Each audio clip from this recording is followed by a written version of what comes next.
Autonomic nervous system has two limbs, sympathetic system and parasympathetic system, and it is responsible for the control of visceral activities, mainly for the involuntary control of the smooth muscle activities. So in this video, we will see about the functional anatomy, what are the preganglionic and postganglionic neurons, what are the neurotransmitters in sympathetic and parasympathetic system, how they are synthesized and how they are removed from the location after release, then what are the receptors, and finally what is the function. So first, moving on to the functional anatomy of sympathetic nervous system. So here the schematic diagram is showing a spinal cord. Okay, so this is the spinal cord and only the thoracolumbar spinal cord. From the thoracolumbar spinal cord, sympathetic neurons arise. Actually, if we see the spinal cord, say suppose this is the cord and this is the gray matter. Okay, and these are the horns of the gray matter. So we have this dorsal horn, posterior horn, then we have this intermediolateral horn, and this is the ventral horn. So these sympathetic and parasympathetic neurons arise from this intermediolateral horn. So here we are talking about sympathetic system. So sympathetic system neurons arise from the intermediolateral horn of the thoracolumbar spinal cord, ranging from T1 to L3. Okay, thoracolumbar regions of the spinal cord. Now, from intermediolateral column of spinal cord, they move to the ventral horn of the spinal cord, and then they leave along with the skeletal nerve. See, ventral horn, motor neurons are arising. So they combine with these motor neurons and then they leave the spinal cord from the ventral root, and then they separate in between. So that separation is at white rami. So they travel in the white rami, reach to the sympathetic chain. So this sympathetic chain is located paravertebral region. Okay, paravertebral. So both sides of the vertebra there is sympathetic chain. They reach to there, and there can be multiple ways after that. One, they climb up, okay, or they climb down, right? Or they synapse there. So that is one synapse, and from there another neuron arises. So there is a preganglionic neuron which arises from the spinal cord, reaches to the sympathetic chain, climbs up and synapse, climbs down and synapse, or synapses there, and from there another neuron arises, that is the postganglionic neuron. Third, it can return back to this spinal neuron, and that is gray rami. Okay, so there are two channels actually. Via white rami it enters into the sympathetic chain, and via gray rami it returns back and then again joins the spinal nerve, the skeletal nerve, and then goes to various areas, that is the piloerector muscles, either sweat glands and the blood vessels. So that is in combination with the spinal motor nerve which is there. Okay, so piloerector muscle, sweat gland and blood vessels. On the other hand, the preganglionic neuron which has synapsed in the sympathetic chain, or it has traveled up or traveled down, then it goes to various organs. Or it doesn't synapse in the sympathetic chain and it may reach another ganglia, that is prevertebral ganglia. Okay, prevertebral ganglia. So remember, two ganglions are there. One paravertebral chain, and the second prevertebral, in front of it prevertebral chain is there, and it can synapse either in the paravertebral chain or in the prevertebral ganglia. And these prevertebral ganglia include celiac ganglion, superior mesenteric ganglion, aortic ganglion and inferior mesenteric ganglion, and from there then the postganglionic neuron is arising. Okay, so I told you that this sympathetic chain is arising from thoracolumbar region of the spinal cord, but it is supplying everywhere. It is supplying from the head, the neck region also, and below regions also. Below the below regions, that means the sacral regions also it is supplying. That is how. That is simple. That this T1 region, the nerves which are arising from the T1 region, they climb up and they reach to the head region. Okay, so T1 neurons they are supplying to the head region. T2 neurons, they supply the neck region. T3 to T6, they supply the thoracic region. Okay, thoracic region, that means there will be heart, there will be blood vessels in that region, sweat glands in that region. Okay, then bronchi. T7 to T11, they supply the abdominal organs. Okay, And then finally L1 to L3 they are supplying below regions, and that to the urinary bladder and the descending colon and the rectal region. Okay. And remember one thing, though this is a broad classification, there is lot of overlap in the supply as well. And for each individual organ supply, we have to look at each individual organ. Okay, so that much I am not going to discuss. So this is the functional anatomy of the sympathetic system. Moving on to the functional anatomy of the parasympathetic system. Parasympathetic neurons again arise from two regions, that is the cranial nerves and the sacral regions of the spinal cord. Okay, so that is known as craniosacral origin. Cranial nerves include the nerves 3, 7, 9 and 10. Okay, 3, 7, 9, 10. That is the oculomotor nerve, facial nerve, then the glossopharyngeal nerve and the vagus nerve. Okay, so from the motor nuclei of these nerves, the parasympathetic nerves arise, and the sacral division from S2, S3, S4. And where is the supply? So from the Edinger-Westphal nucleus of the third nerve, it reaches to the eyes, and there close to the region of the supply there is a synapse. Okay, so in sympathetic system, synapse is in the ganglion, which is much far away from the region of the supply. But in parasympathetic, synapse of the preganglionic neuron is just close to the organ or the muscle which is being supplied. Okay, so Edinger-Westphal nucleus, then it reaches to the muscle. Postganglionic neuron arises and supplies the sphincter pupillary and the ciliary muscle. We'll come again back when we will discuss about the functions. Okay, so third nerve supplies to sphincter pupillae and the ciliary muscle. Then from seventh nerve, preganglionic neuron arise from superior salivatory nuclei, then reaches to the pterygopalatine ganglion, or also known as phenopalatine ganglion, and to the submandibular ganglion. Postganglionic neurons arise from here and supply to nasal and lacrimal glands from the pterygopalatine ganglion, and from the submandibular ganglion, the neuron which arises supplies to the submandibular and sublingual glands, right? Then from the inferior salivatory nucleus, that is for the ninth cranial nerve, the preganglionic neuron arises, reaches to the otic ganglion. From there, postganglionic neuron supplies to the parotid gland. Then 10th cranial nerve, that is the vagus nerve. Remember that 75% of the parasympathetic fibers arise from the vagal nerve, and this supplies the heart, esophageal, lungs and GIT.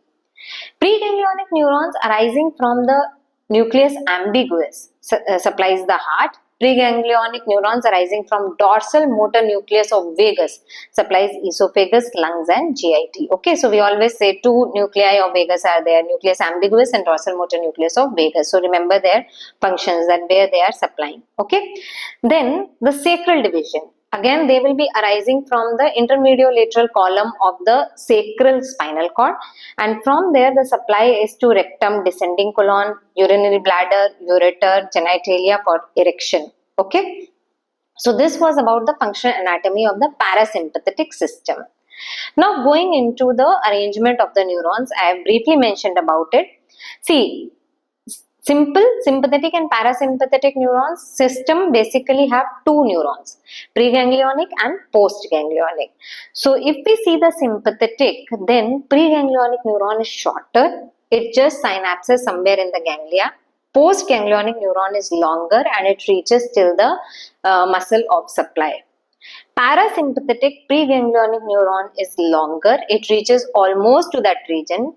So synapses there nearby, either sometimes within the organ itself.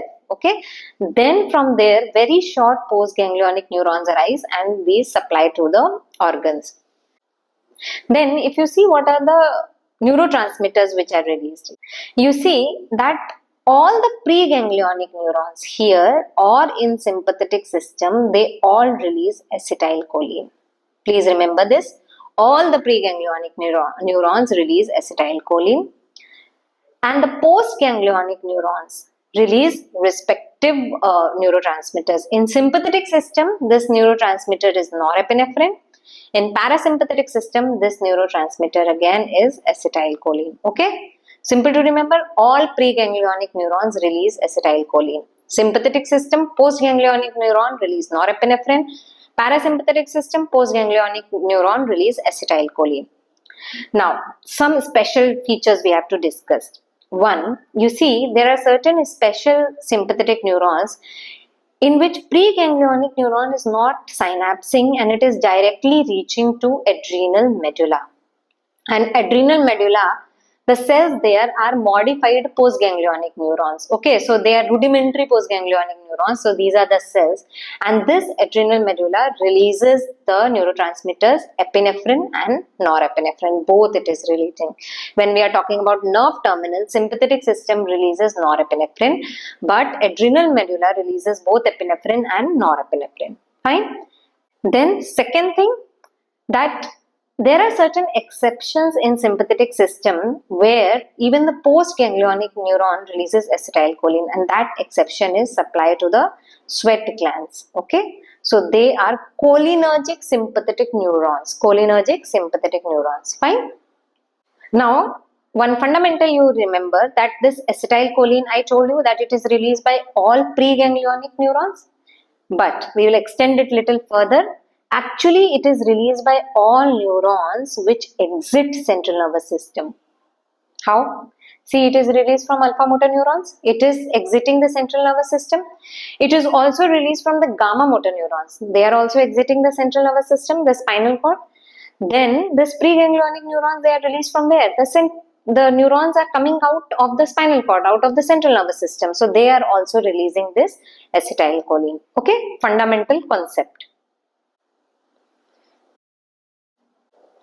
Next, coming to the synthesis and removal of the neurotransmitters. See, all this is very important for knowing pharmacology. So I am discussing in detail so that you are better able to understand the pharmacology also. So, synthesis of the norepinephrine and epinephrine. First of all, that the synthesis partially takes place in the axoplasm and partially it continues within the secretory vesicle. So this portion continues within the secretory vesicle. On the other hand, acetylcholine synthesis, again it takes place in the nerve terminal itself. After synthesis, acetylcholine enters into the secretory vesicle. So for the synthesis of norepinephrine, we have tyrosine, which is hydroxylated to form DOPA. DOPA, there is decarboxylation to dopamine. Dopamine enters into the vesicles. Then within the vesicles, dopamine is again hydroxylated to norepinephrine, and norepinephrine is methylated to epinephrine. Okay, so we can say norepinephrine, no methylation. So when methylation occurs, it forms the epinephrine. For acetylcholine synthesis, acetyl-CoA combines with choline in presence of an enzyme choline acetyltransferase forming acetylcholine. So that is the synthesis of the neurotransmitters. Now these neurotransmitters are released, right? So from the nerve terminals, when there will be action potential, these will be released into the circulation. But they should be removed also, because for the termination of action, it is important that it should not remain there for a very long time. So how is acetylcholine removed? That we have studied in the video on neuromuscular junction. There is one enzyme, acetylcholinesterase. Okay, so that breaks down acetylcholine into choline plus acetate. Okay, so this enzyme is present in the junction. So wherever between the preganglionic and postganglionic neuron, or between the alpha motor neuron and the muscle junction, acetylcholinesterase is present in the synaptic cleft bound to collagen and glycosaminoglycans which are present there. So this acetylcholinesterase breaks down acetylcholine to choline and acetate, right? For these, for the removal of norepinephrine and epinephrine, first of all, where they are removed, they diffuse from the site. Okay. Second thing, that they are taken up into the nerve terminal. This norepinephrine is taken up into the nerve terminal, and where it is metabolized by an enzyme MAO, that is monoamine oxidase. Okay, so this monoamine oxidase is present in the nerve terminal. But I told you that adrenal medulla also releases norepinephrine and epinephrine into the circulation. So from circulation it has to be removed. Okay, from the nerve terminal which is being released, it is taken up by the nerve terminal and metabolized by MAO. But the one in the circulation, that is close to the tissues, and these tissues have enzyme COMT. Okay, COMT, and in the tissues these are metabolized by COMT. But one thing you remember here, that this metabolism at the neuron terminals, it is very fast. It is like within seconds it is over. But the norepinephrine and epinephrine released by the medulla, adrenal medulla, remains in the circulation for approximately 1 minute. It is not in seconds, okay, and it takes more time for the metabolism to take place, for the removal of norepinephrine and epinephrine. Fine. Now moving on to important, very important aspects, that is the receptors of these adrenergic, the sympathetic system and the parasympathetic system. The receptors for the sympathetic system are known as adrenergic receptors, and these are G protein coupled receptors. Okay, that means when the adrenaline or norepinephrine will bind to them. Adrenaline is also known as epinephrine, and noradrenaline is also known as norepinephrine. So when these neurotransmitters or chemicals or hormones bind to these receptors, there is this activation of G protein coupled receptor, and the same mechanism like everywhere else, G protein coupled receptor will be active, right? So in adrenergic we have alpha receptors and we have beta receptors, two types. Then these are further subdivided. We have alpha 1 receptor and alpha 2 receptors, okay. Then in beta we have beta 1 receptor, beta 2 receptor and beta 3 receptors. Alpha 1 receptors, they act via IP3 DAG and there is increase in the calcium. Alpha 2 receptors, they decrease the CMP levels. Okay, they inhibit the adenyl cyclase enzyme and they decrease the CMP levels. Simple to remember, they are inhibitory in the sense, see, only known function of alpha 2 is that they decrease the neurotransmitter release. Actually, if this is the synapse, say suppose this is the synapse between two neurons, and this is the release of the neurotransmitters, alpha 2 receptors are present here. So norepinephrine which is released goes back and acts on this receptors only, and this decreases the release of the norepinephrine itself. So it is decrease in presynaptic neurotransmitter release. So it is feedback inhibition for its own release which is working here. On the other hand, alpha receptors, they are present in many places. We will see what are their functions. They are present in blood vessels, they are present in eyes, in the dilator pupillae, and they are also present in GI, smooth muscle, okay, bladder is smooth muscle. We will see what is their function, right? Beta receptors are of three types. I told you, beta 1, beta 2, beta 3. Beta 1 is present in heart, right? Beta 2, lot of other places. Very important to remember is this beta 1, because rest all other places you will see beta 2, okay. And beta 3, that is for lipolysis, important function, okay, lipolysis. The only known beta 3 function is lipolysis, which I think Guyton has written as thermogenesis, okay. And how these act, that is by GS type of G protein coupled receptors, that is by changing the adenyl cyclase levels, okay. Then coming to cholinergic receptors. So adrenergic receptors, alpha 1, alpha 2, beta 1, beta 2, beta 3. Cholinergic receptors, nicotinic and muscarinic. These names are based on that which are the chemicals which are stimulating these receptors, okay. So we have nicotinic and muscarinic receptors. Nicotinic is two types again, NN and NM. NN is present in the ganglia, that the junction where the preganglionic neuron is making contact with the postganglionic neuron. NM is present by neuromuscular junction. Fundamentally, if we want to remember, acetylcholine which is released by preganglionic fibers acts on nicotinic receptors. Fine. Then muscarinic receptors, these are of G protein coupled receptor types. Nicotinic, these are basically ion channels, okay. So when acetylcholine binds to these ion channels open up. On the other hand, muscarinic receptors are G protein coupled receptors, and they are of 5 types: M1, M2, M3, M4, M5. Most common is M2 and M3, where M2 is present in heart Adrenergic which was present in heart? Beta 1, right? So M2 is present in heart, M3 is present in all other places, smooth muscle, glands, everywhere M3 is there, okay? And M2 receptors act by decreasing CAMP, and M3 receptors are GQ type, okay? They act by increasing IP3, DAG, and hence increasing intracellular calcium levels. So you see that alpha 2 and M2, they act by decreasing CAMP levels. Then alpha 1 and M3, they act by IP3 DAG, right?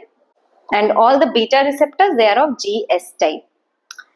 Okay, with this, let us move on to the functions. So before we proceed to the functions, very fundamental thing I want to tell you so that you are easily able to remember the functions.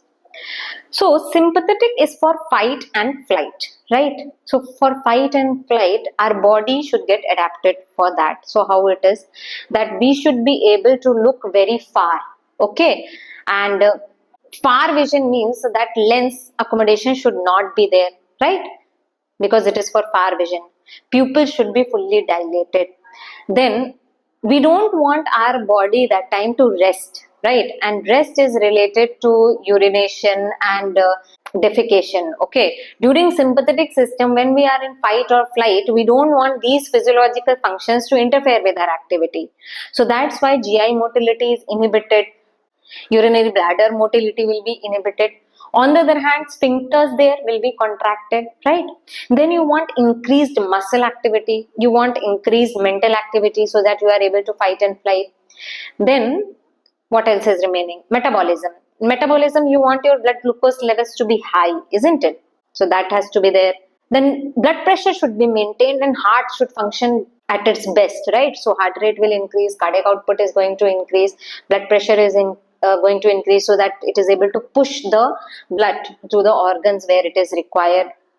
What about the lungs? Lungs don't have the supply, it is the bronchus which is having the supply. So bronchus should be dilated because the person is in fight or flight mode, so he should not have the airway which offers more resistance to airflow, isn't it? So there is, with bronchus dilation, there is decrease in the resistance to airflow. So with this, now let us see what are the functions. These are the functions which I have just told you. Just remember fight and flight, rest and digest, and how the body function should be, you will be able to remember. So in eyes we have pupils which will dilate. In parasympathetic there will be constrictions, right? Ciliary muscle, they will be relaxed, but parasympathetic contraction. Why ciliary muscle relax in sympathetic? Because far vision, lens accommodation should not be there. Ciliary muscles is for accommodation of the lens, but parasympathetic contraction, so that accommodation is there. So near vision, that accommodation will be there. Glands, decrease secretion by sympathetic, increase secretion by parasympathetic. Yes, GIT glands are there. Rest, good for rest and digest, isn't it? Sweat secretion, except sympathetic, I told you that sympathetic cholinergic in sweat glands are there. Sweat secretion, it increases, okay, by sympathetic system. Why? Person is in fight and flight mode, so much metabolism is going on, so much ATP is being used, so that temperature of the body should also be maintained, so that's why sweat secretion increases. Parasympathetic, it is only in palms that the sweat secretion increases. Sebaceous, thick odoriferous secretion is there. So if you see somebody whose sebaceous secretion is more, right, he will be very smelly, okay? So you can understand that somebody who is coming for fight or flight reaction, you will understand that sebaceous secretion is more, that's why he is smelly, right? So heart, increased heart rate, increased stroke volume. What is the receptor? Beta 1 receptor, I told you before. Blood vessels, constriction, very important. Alpha receptors are there. And one more very important thing to remember, that for parasympathetic there is no supply to the blood vessels, okay? So arteriole constriction and vein constriction, that happens due to the presence of the alpha receptors, and because of this there is increase in the venous return, increase in the cardiac output, right? Then coronaries, there is vasoconstriction because of the alpha receptors, but because of beta 2 receptors there is dilation. Now you see, this is the direct effect of the sympathetic system. Don't get confused. I have made another video on the effect of sympathetic and parasympathetic system in coronary circulation. So do watch my video on coronary circulation for detailed effect of what is happening when sympathetic system gets excited. But direct effect is alpha effect. It causes the vasoconstriction. Then we have bronchus. I told you there is dilation, beta 2 receptors. Easy to remember. Beta 1 in heart, rest everywhere, blood vessels, eyes, and the intestinal smooth muscle and urinary bladder smooth muscle. There is alpha receptor. Beta 2 you are seeing other places. Bronchus is beta 2. Pulmonary blood vessels constriction, GIT motility, alpha and beta 2 both for the muscle, but sphincters only it is alpha. Very important. Sphincters only it is alpha. Okay. Liver, there is breakdown of the glycogen because glucose levels have to be high. So glycogenolysis, but parasympathetic glycogenesis. Kidney, it causes increase in renin secretion. Why? Because we need higher blood pressure, right? So kidney, it causes increase in renin secretion. Bladder, detrusor muscle relaxation, GIT muscle also relaxation, because we don't want increased GI motility during that time, right? So that is beta 2. Sphincters, there is contraction. So just remember that the muscles of GIT and the bladder, it is beta 2. Sphincters, it is alpha. Okay, sphincters, which alpha? It will be alpha 1 because alpha 2 it is only for the neurotransmitter release. It decreases that neurotransmitter release. So sphincter contraction, alpha. On the other hand, parasympathetic, bladder contract, sphincters relax. Okay. In blood, sympathetic system increases the coagulation, metabolism, glycogenolysis and lipolysis. Lipolysis, which receptor? It is beta 3 receptor. Then muscle, increased contraction, mental activity increases. Piloerector muscles, there will be contraction, and that is the goosebumps which we see. So hair cells will stand erect. Piloerector muscle is present at the bottom of the hair cell, right? And the genitals, a special supply is there, and this is one place where sympathetic and parasympathetic system join, work in coordination, where erection is brought about by the parasympathetic supply and ejaculation is brought about by the sympathetic supply. Fine. So that was all about the autonomic nervous system. Before we finish, I want to just focus on certain special features of this sympathetic and parasympathetic system.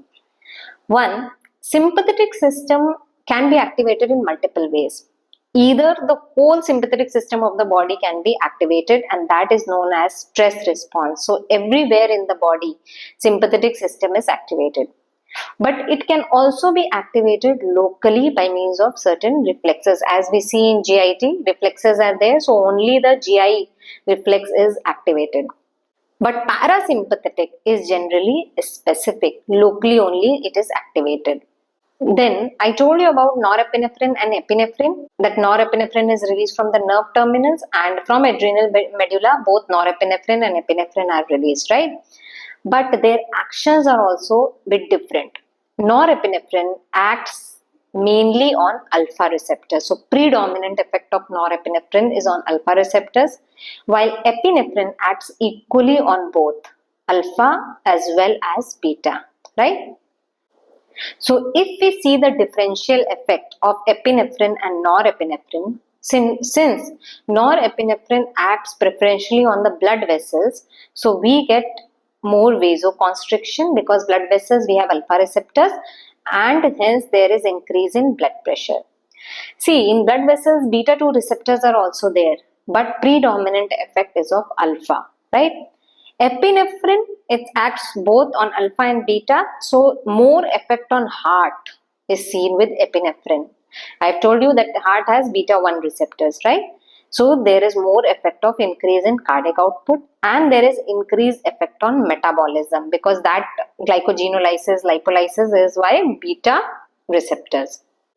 Then one fundamental thing you remember which applies to most of the receptors, that it is not that alpha receptors are excitatory or beta receptors are inhibitory or vice versa. Some alpha actions are excitatory, some are inhibitory. On the other hand, beta also it is like that. Okay, so that was all about autonomic nervous system, where I discussed about its functional anatomy, the neurons, the neurotransmitters, their synthesis, removal, receptors, what are their actions, how epinephrine and norepinephrine differ also. Thanks for watching the video. If you like it, do press the like button, share the video with others, and don't forget to subscribe to the channel Physiology Open. Thank you.